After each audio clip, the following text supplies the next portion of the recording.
Սիրելի Հայաստան դաշինք, հարգելի գործընկերներ, ես ճիշտ եմ հասկանում, որ դուք քաղաքականությունից դուրս եկեք, ձեզ ասել են դուք դուրս եկեք քաղաքականությունից։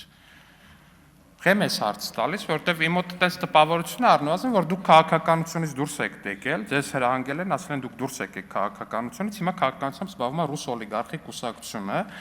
ըստ երևույթին գնահատելով ձեր անցողիկ շեմը հաղթահարելու շատ ցածր շանսերը, որովհետև առնվազն ձեր քաղաքական պասիվությունը տեղից մի ընդհատեք։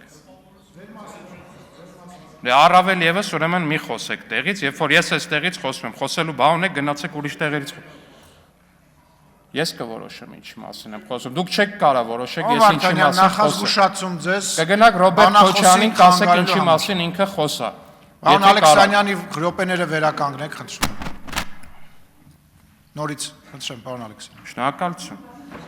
Հարգելի գործընկերներ, իմ մոտ տպավորություն դուք դուրս եք եկել քաղաքականությունից։ Եթե դուք դուրս չեք եկել քաղաքականությունից, ասեք դրա մասին մենք իմանանք,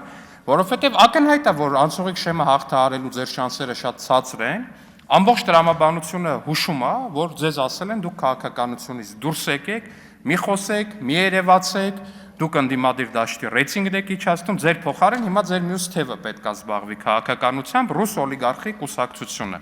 ռուսական օլիգարխի կուսակցությունը։ Եթե այդպես է, ասեք իմանանք, եթե այդպես չի, էլի ասեք իմանանք, բայց բոլոր փաստերը առնվազն տանում են նրան, որ այդպես է եղել, այդպիսի որոշում է կայացվել, ձեզ էլ ասվել է, դե դուք էլ կատարող մարդիկ չեք կարող չկատարել։ Շնորհակալություն։